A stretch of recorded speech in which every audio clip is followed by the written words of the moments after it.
సత్యవేడు ప్రజలకు నమస్కారాలు. చాలా సార్లు సత్యవేడు క్లాక్ టవర్ కు వచ్చి మీటింగ్లు పెట్టాను.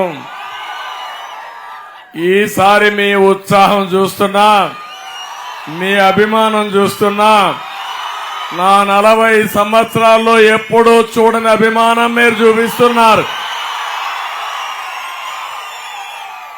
ఈరోజు సత్యవేడు సభ నాకెంతో సంతోషాన్ని, సంతృప్తినిస్తా ఉంది. సమరానికి సై అంటూ మన సత్యవేడు తొడగొడతా ఉంది. పూర్తి నమ్మకంతో చెప్తున్నాను, ఈరోజు ప్రజల్లో తిరుగుబాటు వచ్చింది. ప్రత్యేకంగా దళితుల్లో తిరుగుబాటు వచ్చింది.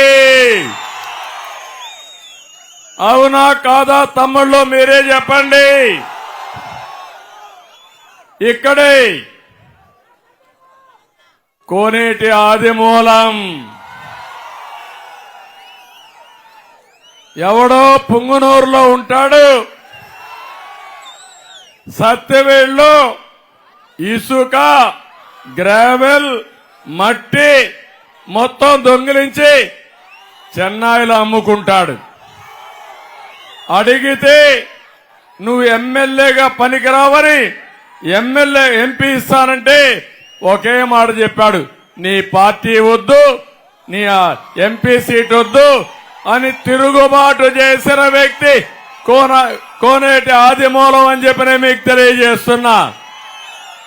ఆదిమూలం నాకు కొత్త ఏం కాదు. తెలుగుదేశం పార్టీలోనే జడ్పీటీసీ చేశాను, ఫ్లోర్ లీడర్ చేశాను, జిల్లా పార్టీ పనిచేశాడు. మళ్లీ ఈరోజు పెత్తందారి వ్యవస్థకి వ్యతిరేకించి తిరుగుబాటు చేసి ఈరోజు తెలుగుదేశం పార్టీ సైకిల్ ఎక్కాడని చెప్పి నేను మీకు తెలియజేస్తున్నా.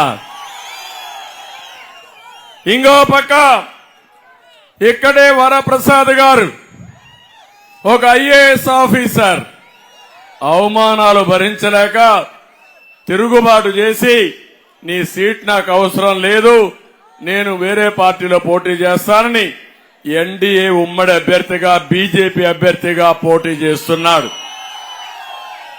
ఈ ఇద్దరు నాయకులే కాదు, నా దళితులు అంటూ దళితుల్ని ఊచకోసి కోసిన దుర్మార్గమైన ముఖ్యమంత్రి ఎవరు తమ్ముళ్ళో అని మిమ్మల్ని అడుగుతున్నా.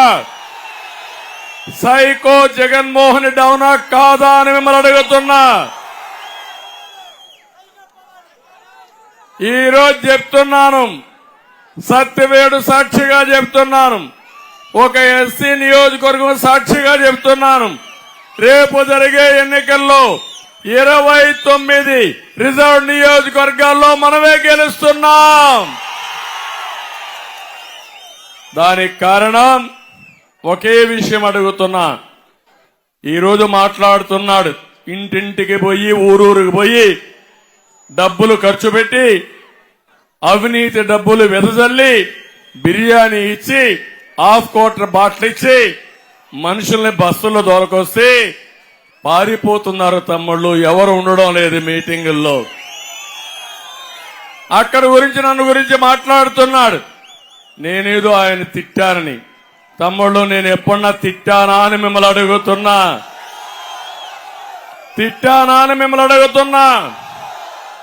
బూతులు నన్ను తిట్టాడా లేదా అని మిమ్మల్ని అడుగుతున్నా. నా మీద ఇంతవరకు చరిత్రలో ఒక్కరు కూడా ఒక కేసు పెట్టలేదు. 45 ఏళ్లుగా నా జీవితం తెరిచిన పుస్తకం. అవునా కాదా సత్యవేడులో మిమ్మల్ని అడుగుతున్నా. ఈ జిల్లాలో పుట్టాను, మీ ముందర రాజకీయం చేశాను, నీతి నిజాయితీకి మారుపేరుగా రాజకీయం చేశాను తప్ప నేను ఎప్పుడూ తప్పుడు రాజకీయాలు చేయలేదని చెప్పి మరొకసారి విజ్ఞప్తి చేస్తున్నా.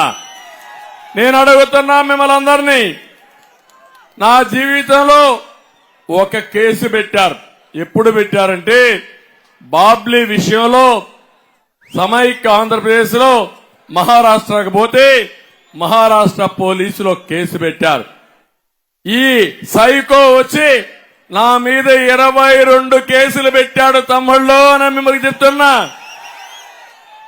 నా మీద కాదు అందరి నాయకులపైన కేసులు పెట్టారా లేదా అని మిమ్మల్ని అడుగుతున్నా. పెట్టాడా లేదా అని మిమ్మల్ని అడుగుతున్నా.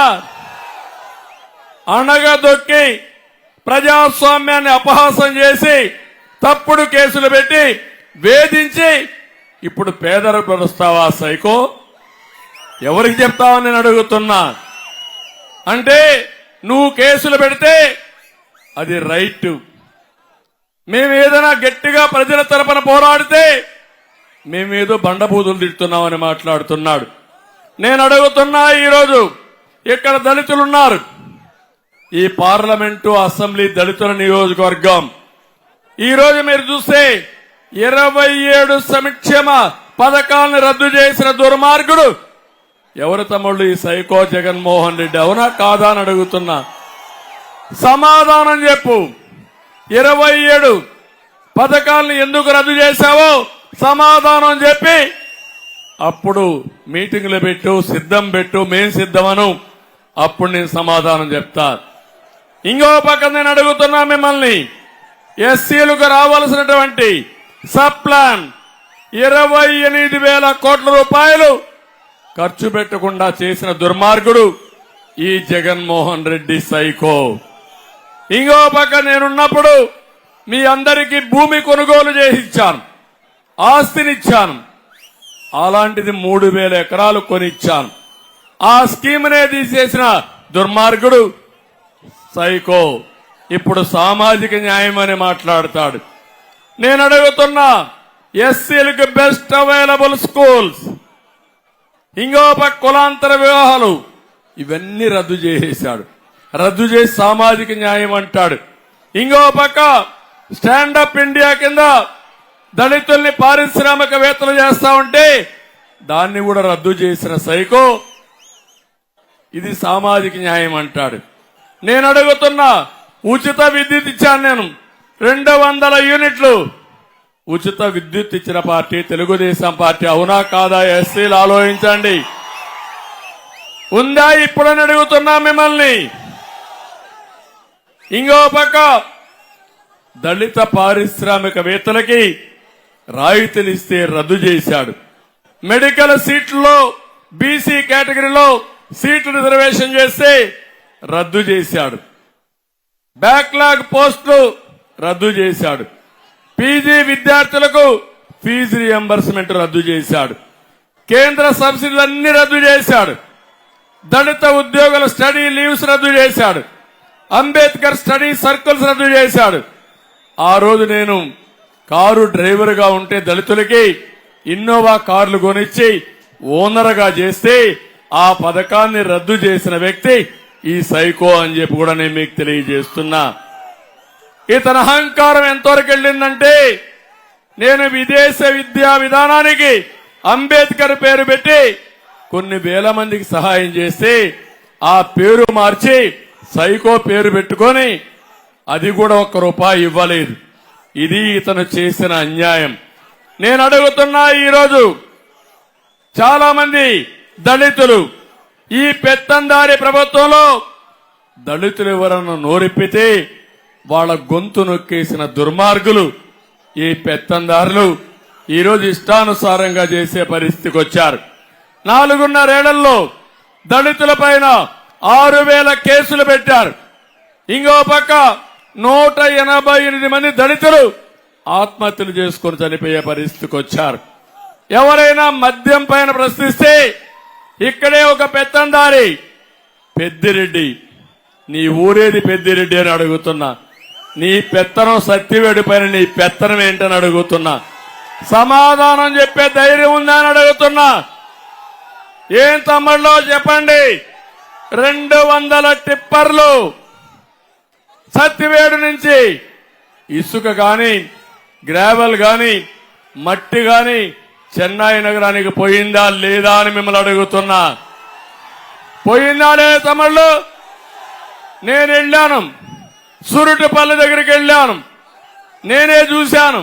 జ్ఞాపకం ఉందా మీకు అని అడుగుతున్నా. నేను చెప్పింది వాస్తవం అయితే గట్టిగా చప్పట్లు కొట్టి ఖండించండి. అంటే ఆకాశమే అద్దుగా దోపిడీ చేశారు మీరు. కడాని ఇక్కడ ఫారెస్ట్ భూములుంటే యూకలిప్టిస్ వేస్తే 7,000 రూపాయలు టన్ను చేసేది 3,000 రూపాయలు కొనేసి దాంట్లో కూడా 4,000 రూపాయలు కొట్టేసిన దుర్మార్గులు ఈ సైకో బ్యాచ్. ఇంకో పక్క ఎర్ర చందనం వెంకటేశ్వర స్వామి సాక్షిగా స్మగ్లర్స్ కి డెన్ గా తయారు చేసి కడాన ఏదైతే రెడ్ శాండిల్ ఉన్నాయో ఎర్ర చందనం ఉందో ఆ స్మగ్లర్ ని చిత్తూరుకి ఎమ్మెల్యేగా పెట్టారంటే ఎంత అహంకారమో మీరు ఒక్కసారి ఆలోచించాల్సిన అవసరం ఉంది. నేను అడుగుతున్నా, ఒక ఎమ్మెల్సీ వైఎస్ఆర్ కాంగ్రెస్ పార్టీలో డ్రైవర్ దళితుని చంపి ఇంటికి డోర్ డెలివరీ పంపిస్తే సైకో ముఖ్యమంత్రి నువ్వు ఏం చేశావని అడుగుతున్నా. ఇంకో పక్కన దళితులకు శిరోమండనం చేస్తే ఆ ఎమ్మెల్యేకి కన్విక్షన్ ఇచ్చింది కోర్టు. ఇప్పుడు సీట్ ఇస్తావా, సీటు తీసేస్తావా, సమాధానం చెప్పమని సవాలు విసురుతున్నానని చెప్పి కూడా నేను మీకు తెలియజేస్తున్నా. ఇలాంటి 1-2గా తమ్ముళ్ళు చాలా చేశారు. అందుకే ఈ సత్యవేళలో మీ అందరికీ విజ్ఞప్తి చేస్తున్నా, వైఎస్ఆర్ కాంగ్రెస్ పార్టీని చిత్తుగా ఓడించి భూస్థాపితం చేసి మీ భవిష్యత్తుకు, మీ పిల్లల భవిష్యత్తుకు నాంది పలకమని కోరుతున్నా. ఇంకొక పక్క ఈరోజు మీరు చూస్తే ఇక్కడ 22 కేసులుండే వ్యక్తికి ఎమ్మెల్యే ఇచ్చారు. ఎర్రచందనం కేసులో 22 కేసులుంటే ఎమ్మెల్యే ఇచ్చే పరిస్థితికి వచ్చారు.